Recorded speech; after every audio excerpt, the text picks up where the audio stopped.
Modular Cafe in Aldershot, an amazing community of electronic musicians based out of Aldershot, the famous centre of the electronica world.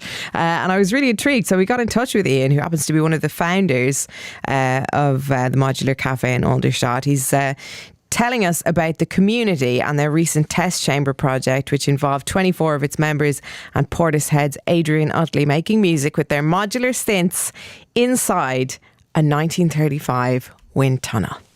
BBC Radio 6 Music. New Music Fix Spotlight.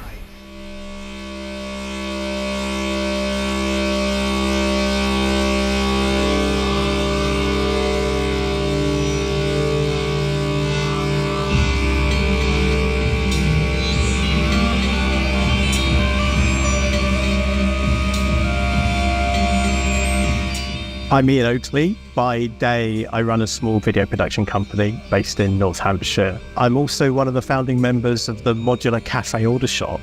We tend to refer to as MODCAF, just to keep it brief. MODCAF is a community of like-minded electronic musicians. It's a very wonderful and open and welcoming community. It was set up by myself and a chap called Ben Champion originally, and then we got another Ben involved because we like to have Bens involved. As a chap called Ben Francis, and then between the three of us, we just started to hold regular monthly meetings of just folk who are interested, not just in modular synthesizers, but kind of electronic and alternative music in general. We just wanted to be able to provide a platform for people to network, to make friends, to learn, and also to provide a bit of a platform for them to be able to play live, sometimes for the very first time ever.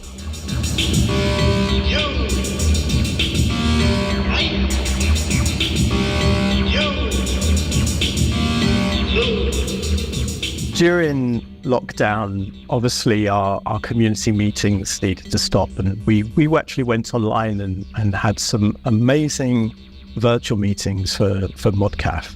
And as we kind of came towards the end of that, we started to meet again. We, as a kind of, I guess, a leadership of the folk who just helped organise it, started to talk about the idea of having a project that would be really great to kind of get stuck into, maybe reach out to the Arts Council, and see if we could kind of get some funding and support for it. Something that would perhaps help raise the profile, but also really inspire and encourage some of our members to do something creative.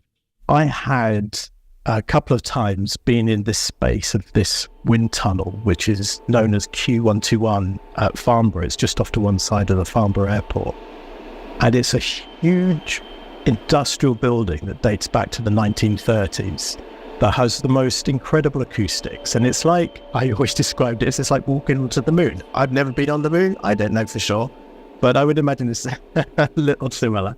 It's very dark and it's very reverberant. And, you know, it just is very disorientating. Gone is the wind, the echoed round. Silence lies here, no more a sound. Air cold and still. Energy gone. Waves from the past. Q121. You know, if you make sounds in there, because the place was designed to move air around this circuit in the most efficient way, then it does incredible things with the sound waves in there. It's perhaps a little bit like walking into a really amazing cathedral with amazing acoustics.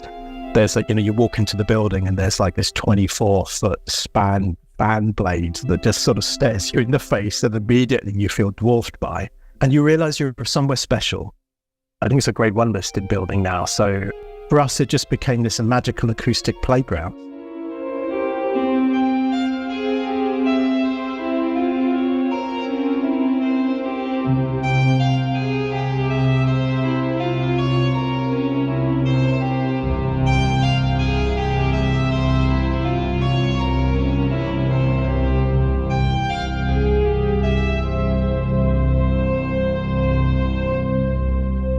We wanted to invite 24 of our artists, and we thought it would be really great if we could find somebody who was a name in the industry who would be happy to kind of be involved with us in the project. And the first name that came up amongst us, it was like, well, who would we like to get involved, was Ian Oakley from Portishead. we found a way to contact Adrian, had a few phone calls with him, and he was kind of really excited about being involved. So he came down and he had a look at the space and was like, yes, count me in. And the principle to what we wanted to do was not just like it be kind of an atmospheric place to record in. We actually wanted to record acoustically, or ambisonically as it's called, because we wanted to record in like a spatial 3D sound. So we basically gave all of the artists a really detailed briefing of what the space was about. We encouraged them to compose in a way that was going to be interesting and to explore the acoustics. We gave them 2 full-range PA speakers that they could basically place wherever they wanted to within the space. And then we gave them details of where they could potentially record from, i.e. place the single microphone that was going to then create the recording. So the whole idea was that the space then became part of the signal chain. It was an instrument in its own right. And then it was up to our artists about how creatively they explored that.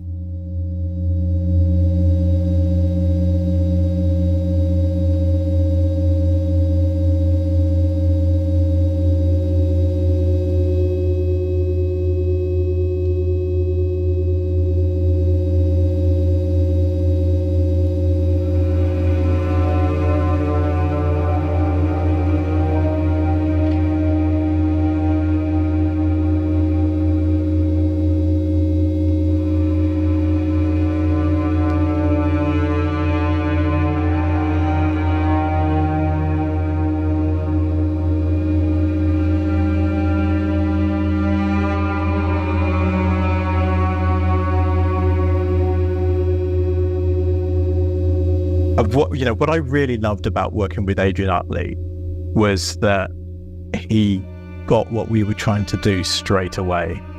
The folk had the opportunity to come in and explore for 1 hour, which was an hour slot they were given over one weekend, and then about a month later, they were given another hour to actually make the recordings. So they had to set their equipment up, they had to make the recordings, and obviously there's no post-mixing at all. The only other processing that we have after the recording is to take it to mastering, whether that was for digital or for vinyl.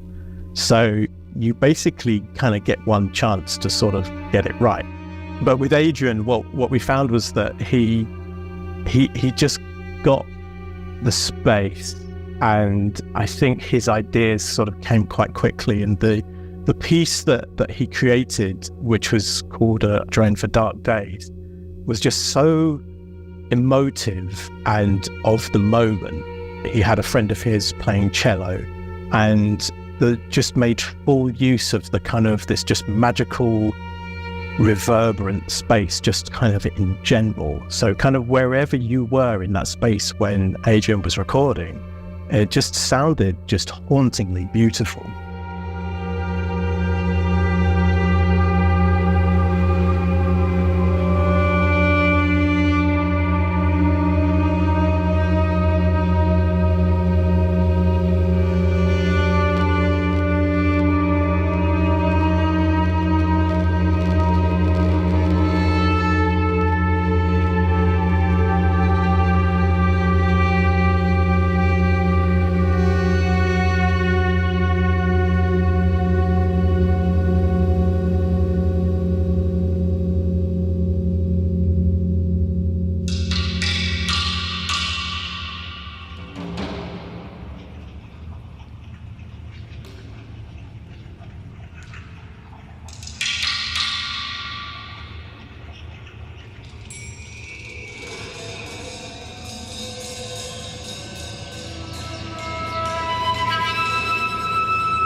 Somebody else who made really good use of the space was a chap called Basil Brooks. Basil is one of our heroes in MODCAF. He was in a band called Zorch back in the early 70s, which were, we think, the first all-electronic group to be formed in the UK.